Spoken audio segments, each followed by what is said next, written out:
Et nous sommes à l'intérieur de l'ambulance, celle qui a soigné les blessés dans l'attaque de Tapouar. Nous sommes avec Aviel Mamalia, vous êtes infirmier en chef de Magen David Adom, des services de secours, et vous avez soigné, vous êtes arrivé en quelques secondes pour soigner les blessés. D'abord, racontez-nous comment ça s'est passé, combien de temps vous a-t-il fallu pour arriver sur place et soigner les blessés? À partir du moment où j'ai reçu l'alerte, cela m'a pris 3 minutes pour arriver sur place. À partir du moment où vous arrivez sur place, vous voyez l'état des blessés, qu'est-ce qui se passe? Quand j'arrive sur les lieux de l'attaque, je vois 2 blessés qui sont couchés sur le sol dans un état très grave et un autre qui est assis. Je comprends qu'il a été touché à la tête. J'arrive à voir qu'il y a déjà entre 10 et 15 civils. Il y a aussi des soldats qui crient « Il y a des blessés, venez les aider, vite, ils ont besoin d'oxygène, il faut les aider ». J'ai donc commencé mon traitement immédiatement en arrivant. Comment on passe de 0 à 100 en quelques secondes? Je sais que vous allez me dire l'expérience, mais concrètement. Oui, bien sûr, c'est beaucoup d'expérience. Je suis dans la région depuis 13 ans et j'ai dû gérer ainsi de nombreux incidents. Mais j'ai fait également beaucoup d'entraînements, d'exercices types, de formations, d'apprentissages divers. Nous faisons en sorte de constamment revenir sur les différents scénarios que nous allons devoir affronter sur le terrain. Regardez, j'étais avec mes enfants hier en train de leur préparer le goûter et d'un coup... Quel âge ont vos enfants? J'ai 43 ans et j'ai 6 enfants. Le grand a 16 ans, les 2 dernières ont 8 ans. Cela veut dire que votre grand a 16 ans. C'est plus ou moins l'âge de l'enfant, des enfants qui ont été blessés, 18 et 20 ans. On est quoi? On est, en ce moment-là, quand on traite un blessé si grave, on est infirmier, on est papa, on est quoi? Au moment de mon intervention, je suis avant tout infirmier au moment du traitement sur position. Je réalise les premiers gestes sans penser à rien d'autre que de sauver le blessé. Je vois en face de moi un blessé qui saigne, je dois arrêter le saignement. Lorsqu'il ne respire plus, je dois l'intuber. S'il a besoin d'un respirateur artificiel, je lui administre à ce moment. C'est avant tout être professionnel. Mais c'est après que l'on commence à penser. Cela aurait pu être moi. Je suis passé devant le lieu de l'attaque 30 minutes plus tôt. Cela aurait pu m'arriver. Cela aurait pu être mon fils, mes amis. Cela peut atteindre chacun d'entre nous. Une fois le traitement terminé, tu commences à cogiter. En ce qui me concerne, il était minuit, 6 heures après l'attaque, c'est là que j'ai pris le temps de penser à tout cela. Mais sur place, c'est avant tout technique. A, B, C et dans l'ordre.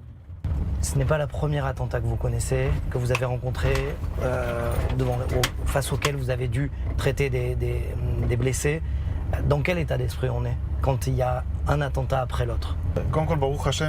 Avant tout, Dieu merci, cela fait 1 an que je n'avais pas dû intervenir sur les lieux d'une attaque. Je me répète, mais au départ, c'est avant tout une mécanique. Après cela, il faut en parler, évoquer ce que je ressens, partager mes pensées. Je participe à certains groupes de parole sur le sujet. J'ai des amis, une femme, il faut que j'en parle. J'écris aussi parfois ce que j'ai vécu. Cela fait partie de nos techniques pour s'exprimer.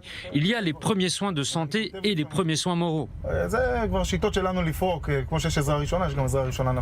Amiel, vous connaissez parfaitement le terrain, peut-être même mieux que les soldats qui sont déployés sur place et qui changent tous les 6 mois, 1 an. Vous sentez exactement ce qui va se passer. Est-ce que là, on est peut-être à la veille d'une nouvelle vague de violence, selon vous? Cela dépend de nombreux éléments géopolitiques qui sont bien au-dessus de mes compétences. Il y a aussi beaucoup d'intérêts stratégiques autour de ces questions et je ne voudrais pas en parler. Vous savez, un incident mineur ici peut déborder vers Gaza ou au Liban. C'est comme ça que cela s'est passé au cours des 20 dernières années. Ici, ça se calme et soudain, une autre région s'embrase.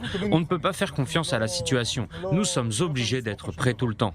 Ce que vous êtes en train d'expliquer, c'est-à-dire que peu importe la situation autour de vous, vous êtes toujours prêts 24 heures sur 24? Toujours 24 heures sur 24, 7 jours sur 7. Tout l'équipement est dans l'ambulance. Je teste tout le temps mes ustensiles. Je ne peux pas me permettre d'intervenir et me rendre compte sur place qu'il me manque quelque chose. J'ai toujours mon téléphone sur moi, y compris le Shabbat et les fêtes juives. Je suis responsable de toutes les ambulances en Samarie. Il faut toujours qu'il y ait un conducteur et un infirmier disponibles en cas d'incident. Est-ce que vous vous considérez comme un membre à part entière de cette lutte antiterroriste? Bien sûr, mon travail est de faire en sorte qu'il n'y ait pas de terreur. Prenez l'exemple de dimanche. Le terroriste voulait qu'on ait peur. La terreur, c'est au-delà de ces 3 jeunes hommes qui ont été blessés lors de cette attaque. Ceux qui ont envoyé les terroristes ou ceux qui ont agi veulent terroriser le pays entier. Ils veulent qu'on soit effrayés. J'essaie de dire à mes enfants qu'ils sont en sécurité. Nous sommes forts, nous sommes et resterons là. C'est notre pays. Il est hors de question qu'une personne soit terrorisée au point qu'elle ait peur d'être là. Nous avons traversé des vagues d'attentats, certains très durs. J'essaye de ne pas m'attarder sur ces attaques. Nous faisons ce qu'il faut faire. La terreur ne gagnera pas en faisant des blessés, ni des morts. Les terroristes ne gagneront pas. Aviel Mamalia, merci beaucoup parce que demain c'est peut-être moi qui vais être à la place du blessé. Peut-être que vous allez me soigner et me sauver. Donc tout simplement, merci. Avec plaisir, j'espère ne pas vous rencontrer dans de telles circonstances. Que nous soyons forts. Merci à vous.